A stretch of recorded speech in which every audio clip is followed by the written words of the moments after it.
La scène. Car en cet endroit, le devin interrompit la salutation de Zarathustra et de ses hôtes.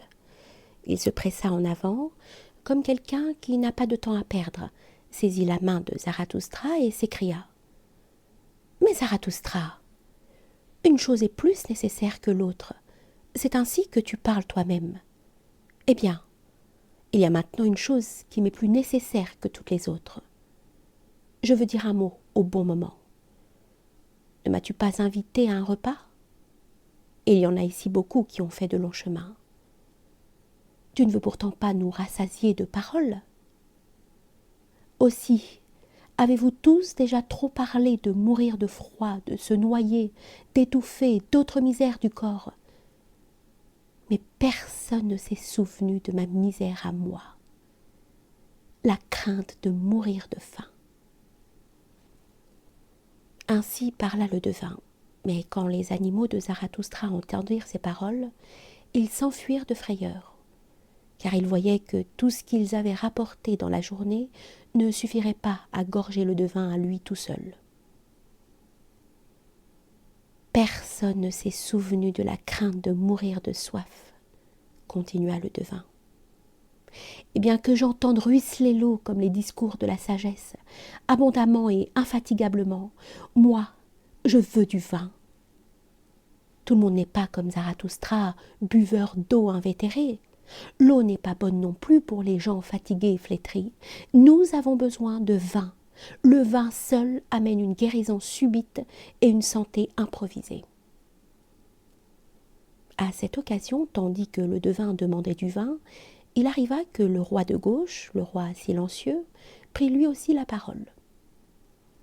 « Nous avons pris soin du vin, dit-il, moi et mon frère, le roi de droite. Nous avons assez de vin, toute une charge. Il ne manque donc plus que du pain. » « Du pain ?» répliqua Zarathustra en riant. « C'est précisément du pain qui n'ont point le solitaire.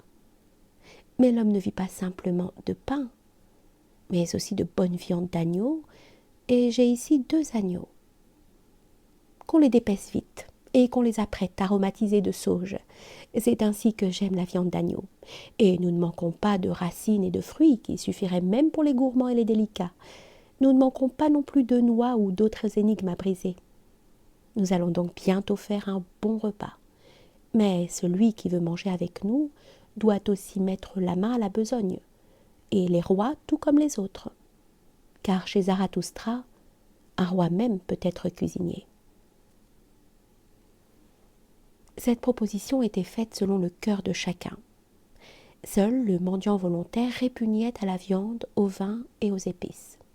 « Écoutez-moi donc ce viveur de Zarathustra, dit-il en plaisantant. Va-t-on dans les cavernes et sur les hautes montagnes pour faire un pareil festin? Maintenant, en vérité, je comprends ce qu'il nous enseignait jadis. Béni soit la petite pauvreté. Et je comprends aussi pourquoi il veut supprimer les mendiants. Sois de bonne humeur, répondit Zarathustra, comme je suis de bonne humeur. Garde tes habitudes, excellent homme. Mâchonne ton grain, bois ton eau, vende ta cuisine, pourvu qu'elle te rende joyeux. Je ne suis pas une loi pour les miens. Je ne suis pas une loi pour tout le monde. Mais celui qui est des miens doit avoir des os vigoureux et des jambes légères, joyeux pour les guerres et les festins, ni sombre ni rêveur, prêt aux choses les plus difficiles comme à sa fête, bien portant et sain. Ce qu'il y a de meilleur appartient aux miens et à moi, et si on ne nous le donne pas, nous nous en emparerons.